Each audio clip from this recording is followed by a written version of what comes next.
¿Y si de repente tu país quedara aislado del mundo, al borde del colapso y sin aliados a la vista?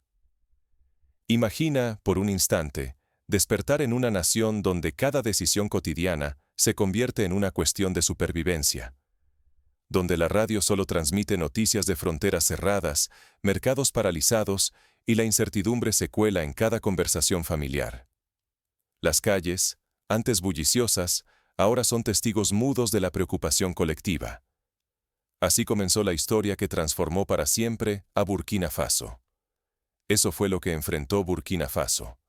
Una oleada de sanciones internacionales y un embargo europeo que, en cuestión de días, hundieron al país en una crisis económica brutal. La magnitud del golpe fue comparable a la crisis alimentaria global de los años 70, cuando países enteros temblaron ante la escasez y la inflación. Las reservas de divisas caían como castillos de arena bajo la marea. El comercio, que había sido el motor de muchas regiones rurales, se frenó hasta casi detenerse. El futuro, que antes parecía prometedor para algunos, de pronto se tornó brumoso y lejano, como el horizonte en medio de la temporada de lluvias. En ese ambiente asfixiante, Ibrahim Traoré, el joven líder de la nación, optó por un camino inesperado. Rechazó pedir ayuda a Occidente y se negó a ceder ante la presión internacional. Su apuesta era clara. Burkina Faso no sería rehén de la caridad ni repetiría la historia de dependencia africana que aún pesa sobre la memoria colectiva, como ocurrió tantas veces durante los programas de ajuste estructural de las décadas pasadas en países vecinos.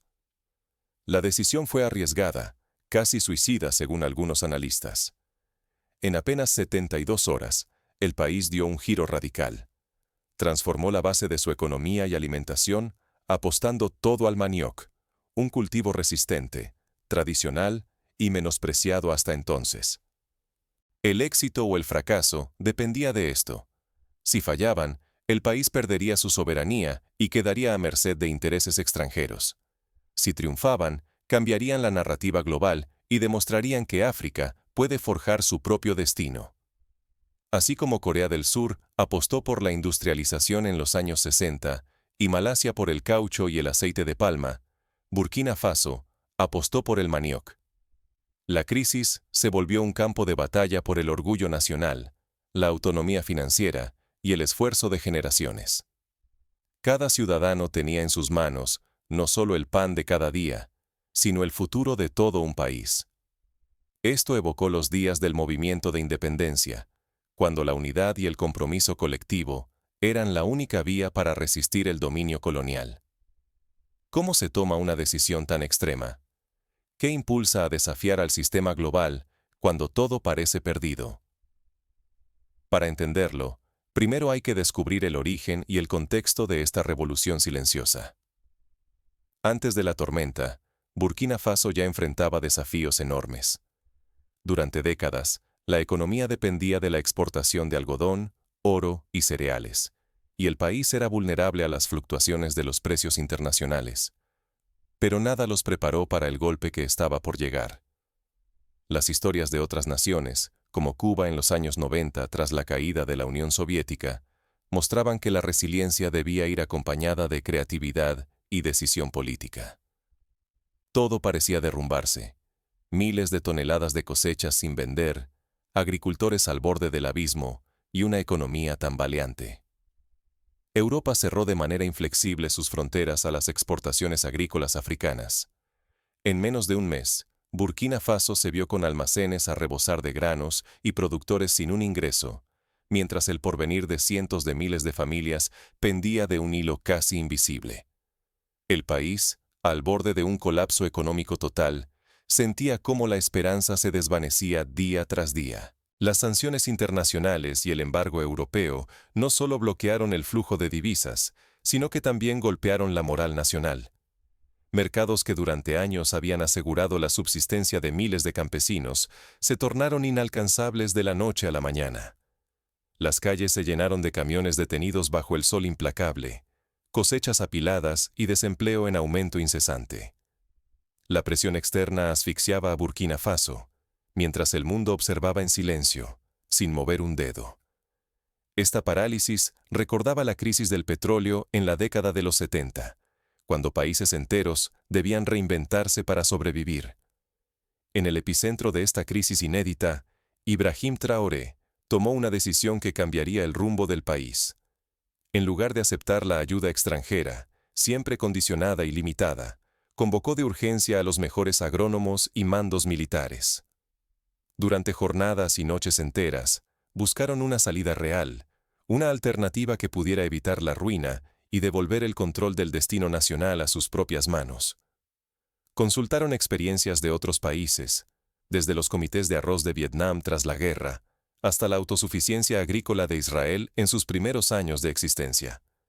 De ese torbellino de ideas surgió una posibilidad inesperada: el manioc. Esta planta, resistente a la sequía y adaptable a suelos pobres, había sido menospreciada durante años. Sin embargo, su alto valor alimenticio y su capacidad de prosperar donde otros cultivos fracasaban, la convertían en la mejor apuesta. La decisión suponía mucho más que un cambio agrícola. Era un acto de audacia, una apuesta por la autonomía y la dignidad, aún a riesgo de fracasar frente al escepticismo y la incertidumbre. Había voces que recordaban el caso de Irlanda y su dependencia de la papa en el siglo XIX, advirtiendo sobre los peligros del monocultivo, pero también ejemplos de éxito como el sorgo en Etiopía tras la sequía de los años 80. La nación tenía solo dos caminos: resignarse y perder lo poco que quedaba de su independencia, o arriesgarlo todo en una jugada histórica por la soberanía alimentaria. Traoré eligió el riesgo, convencido de que la crisis podía ser el punto de partida para una nueva era, aunque implicara desafiar el orden global y enfrentar la duda dentro y fuera del país. Este momento se ha estudiado en universidades africanas como ejemplo de liderazgo bajo presión. Sin embargo, el verdadero reto apenas estaba por comenzar. ¿Cómo transformar una idea audaz en una solución sostenible y convertir el manioc en la base de una nueva oportunidad para toda Burkina Faso? El país debía moverse rápido. El tiempo jugaba en su contra y cada error podía ser fatal. ¿Conseguirían articular un plan capaz de movilizar a toda la nación antes de que la crisis se volviera irreversible? Los ministros evocaban el ejemplo de Japón tras la Segunda Guerra Mundial, donde el trabajo colectivo en el arrozal fue clave para reconstruir la economía. Transformar la desesperación en acción. ¿Será el plan de soberanía alimentaria el renacimiento de Burkina Faso o un nuevo fracaso en la lista? Había mucho en juego: la identidad nacional, la autonomía financiera y la esperanza de las próximas generaciones. En menos de 72 horas, el gobierno decretó el cambio radical de los campos agrícolas.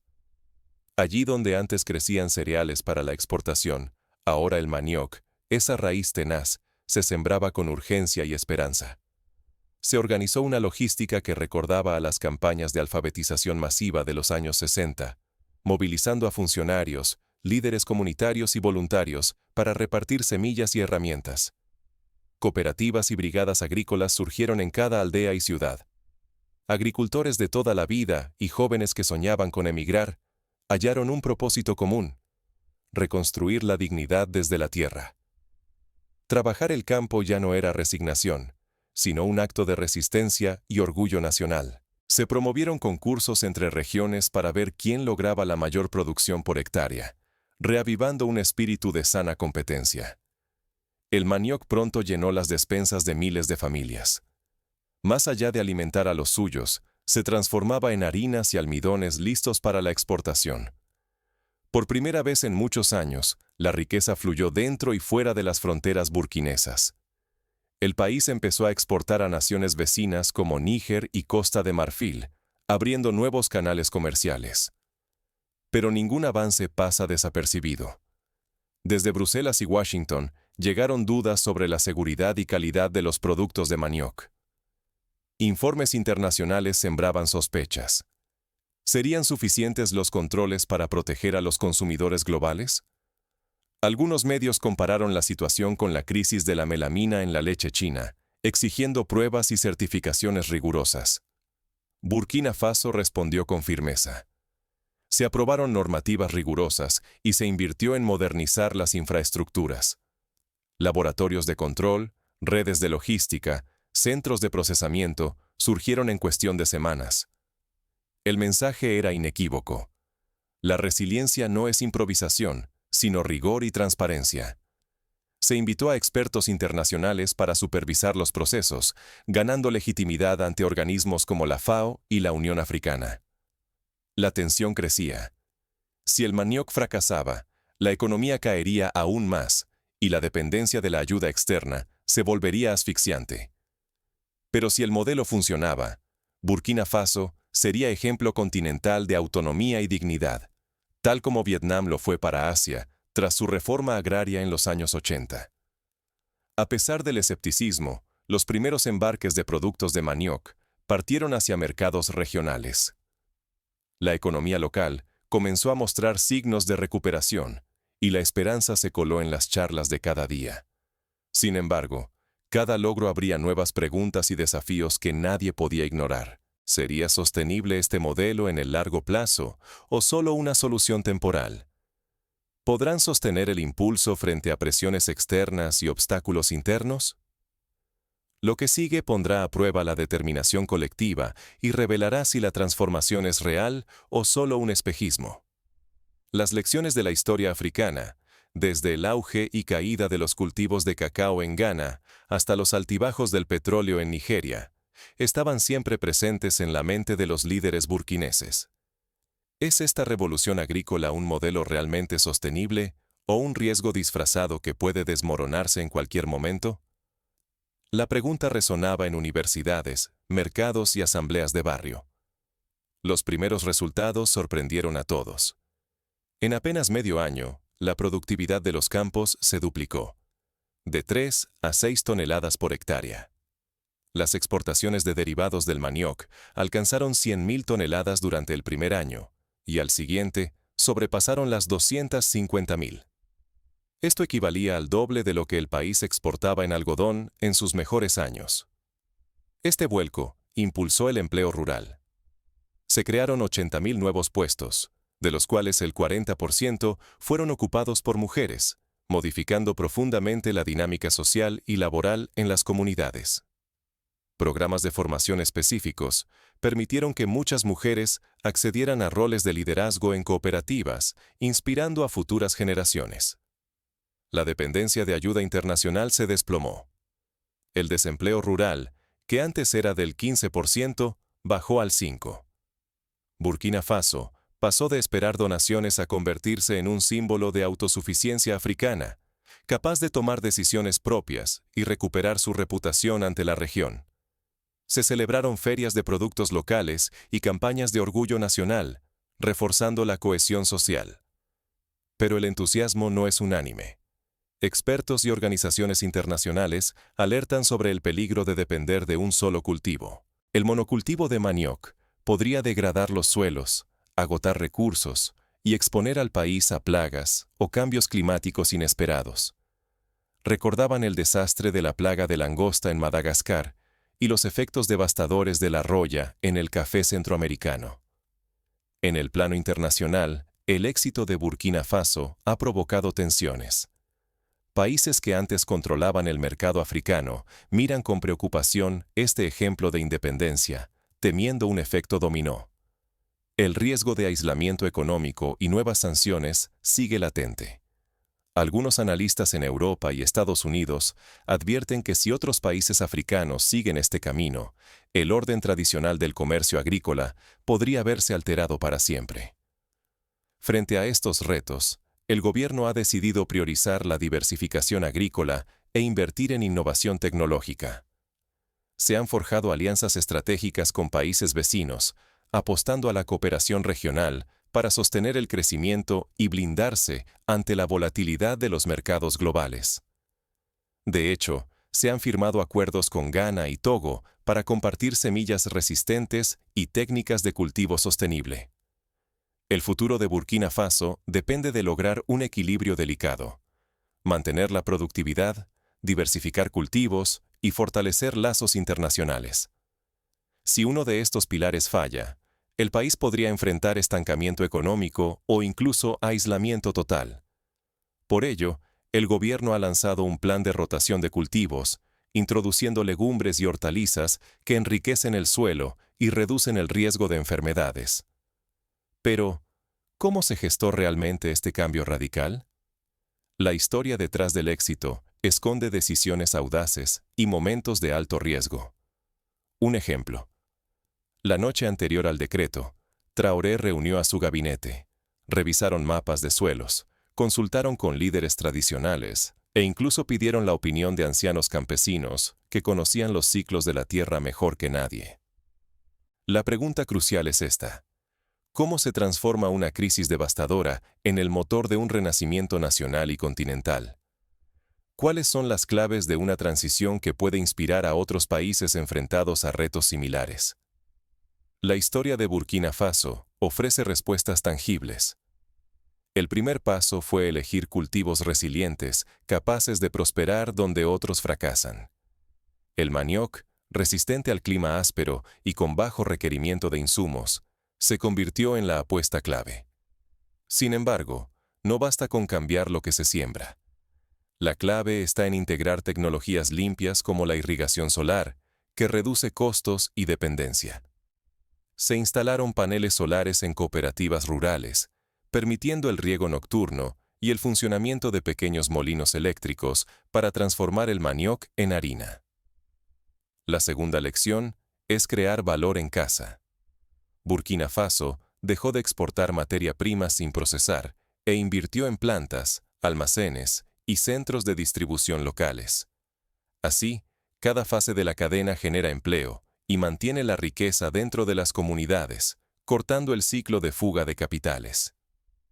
En la región de Bobo-Dioulasso, por ejemplo, se creó un polo agroindustrial que ahora abastece a hoteles y restaurantes de la capital. Nada de esto sería posible sin capital humano capacitado. El gobierno implementó programas de formación técnica para agricultores, desde técnicas sostenibles hasta gestión empresarial. Al fortalecer cooperativas, se crearon redes de apoyo y negociación frente a grandes intermediarios. Esta estrategia permitió que miles de familias recuperaran el control sobre su futuro económico. Escuelas rurales introdujeron módulos sobre agricultura moderna y prácticas ancestrales, fusionando ciencia y tradición. La cuarta clave fue mirar más allá de las fronteras. Burkina Faso impulsó alianzas regionales y acuerdos comerciales con países vecinos, como Benín, abriendo nuevos mercados internos. Esta integración estabilizó los precios locales y aumentó la resiliencia ante crisis globales. Se organizaron ferias agrícolas conjuntas y programas de intercambio de estudiantes agrónomos. El caso de Burkina Faso es un testimonio de dignidad nacional, independencia económica y transformación social. Apostar por la soberanía alimentaria es desafiar el statu quo global y, al mismo tiempo, inspirar a otras naciones africanas a tomar las riendas de su destino. Hoy, delegaciones de Mozambique y Tanzania visitan regularmente Burkina Faso para replicar el modelo. Ignorar estas lecciones implica perpetuar la dependencia y la pobreza. Pero aplicarlas puede desencadenar el inicio de un renacimiento económico y social sin precedentes en el continente. Las voces de campesinas como Mariam, que ahora dirige una cooperativa de 300 mujeres, son la prueba viva de que el cambio es posible desde abajo. La pregunta ahora es: ¿qué obstáculos enfrentó Burkina Faso en este camino y cómo logró superarlos frente a una presión internacional abrumadora? La respuesta revela tanto las dificultades como el coraje necesario para sostener una transformación profunda. El sabotaje comercial, la especulación de precios y la desinformación mediática fueron solo algunos de los desafíos que la sociedad burkinesa tuvo que superar. Si Burkina Faso logró convertir el aislamiento forzado en una oportunidad irrepetible, ¿qué impide que otros países sigan el mismo camino? La clave está en la voluntad política, la participación social y la capacidad de aprender de los errores y éxitos ajenos. Países como Etiopía y Ruanda ya exploran caminos similares, apostando por cultivos autóctonos y cadenas de valor locales.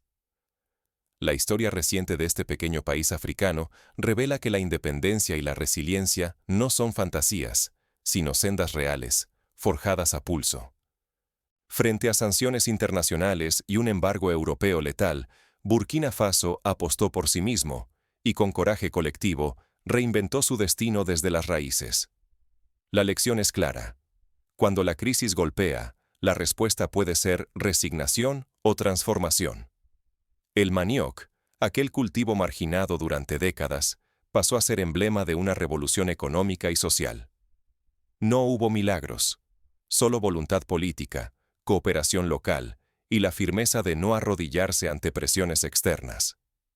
Así, un pueblo convirtió la crisis en una declaración de dignidad y autonomía. Al igual que Vietnam transformó el arroz en motor de crecimiento, Burkina Faso hizo del manioc su bandera. ¿Quién decide el rumbo de una nación? El ejemplo de Burkina Faso lanza una pregunta inquietante. ¿Esperaremos soluciones impuestas o arriesgaremos para crear un modelo propio? La respuesta marca la diferencia entre la dependencia perpetua y la libertad genuina. Aquí lo que se juega trasciende fronteras. Es la posibilidad de recuperar el derecho a decidir, de proteger la reputación y la autonomía económica, de aprovechar cada instante invertido en el desarrollo nacional en vez de entregarlo a intereses ajenos. Es la oportunidad de demostrar que la dignidad no se negocia y que los pueblos pueden ser arquitectos de su propio destino. El éxito o el fracaso de modelos como este marcará la línea divisoria del porvenir. Si los pueblos serán dueños de su destino o si continuarán sometidos al vaivén de poderes externos. La historia de Burkina Faso nos recuerda que ninguna crisis es definitiva y que la audacia puede abrir caminos donde antes solo había muros. La experiencia de Burkina Faso es una llamada urgente a mirar las crisis como oportunidades y a preguntarnos de qué estamos hechos realmente. El cambio radical, que parecía imposible, comenzó con una sola decisión valiente. La lección es universal. Los grandes cambios nacen del coraje de enfrentar lo desconocido y de la convicción de que un nuevo futuro es posible, aun cuando todo parece perdido. ¿Estamos listos para aprender de este ejemplo y desafiar la narrativa dominante? Porque la independencia no es una utopía.